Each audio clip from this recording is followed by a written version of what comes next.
আপনি যখনই সময় পাবেন তখনই প্রকৃতির কাছে চলে যান। আসসালামু আলাইকুম। আজকে এমন একটি জিনিস দেখাবো আপনাদের। সামনেই জলপথের একদিকে রয়েছে ভারতের শমশেরনগর, অন্যদিকে আমাদের সুন্দরবন।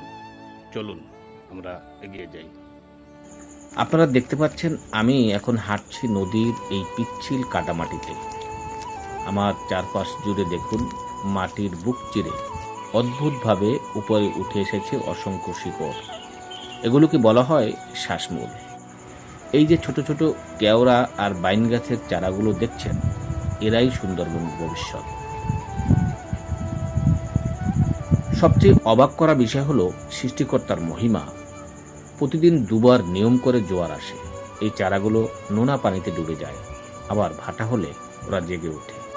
এই কঠিন লড়াইয়ের মধ্যেও গাছগুলো টিকে আছে এবং আমাদের উপকূলকে আগলে রাখছে। আজ আমি আপনাদের নিয়ে এসেছি প্রকৃতির এক অনন্য মোহনায়। এই যে পাঁচ নদীর মোহনা, এই মোহনার ঠিক এই ছোট নদীটির পরেই রয়েছে আমাদের বাংলাদেশের একটি ফরেস্ট স্টেশন। এরপরেই আরেকটা নদী, ওই নদীর ওই পারেই কিন্তু ভারতের একটা খেয়াঘাট দেখাচ্ছে, শমশেরনগরের খেয়াঘাট। এরপরেই এদিকে কিন্তু আরও তিনটি নদীর মোহনা, অনেক জলরাশি। আর ওপারেই কিন্তু ওই যে পাটটা দেখতেছেন, ওই পারেই কিন্তু সুন্দরবন। আমার একপাশে ছায়াগাড়া সুন্দরবন, আর ঠিক ওই পারের সীমান্তেই দেখা যাচ্ছে ভারত। আমরা দাঁড়িয়ে আছি সাতক্ষীরার শ্যামনগরের কালিন্দী নদীর মোহনায়, যেখানে পাঁচটি নদীর জলধারা এক হয়ে মিশে বিশাল এক জলরাশিতে। পশ্চিম আকাশে সূর্যরা ঠিক এখন ডুবে যাচ্ছে।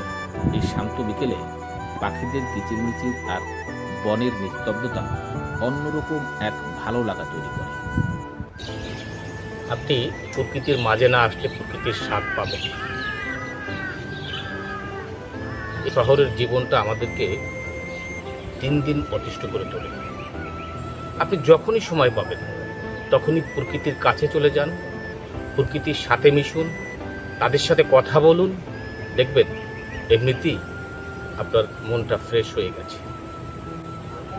কোনো একটি কাজের জন্য আমি এই এলাকায় এসেছিলাম, মনে করলাম জায়গাটা খুবই সুন্দর, এখানে একটি স্মৃতি তুলে রাখা দরকার, তাই আজকের এই ভিডিও। প্রকৃতির এই অপরূপ সান্নিধ্যে এলে বোঝা যায় পৃথিবীটা কত সুন্দর। কালিন্দীর এই মোহনা থেকে বিদায় নিচ্ছি আজকের মতো। ভিডিওটি ভালো লাগলে শেয়ার করবেন এবং আমাদের এই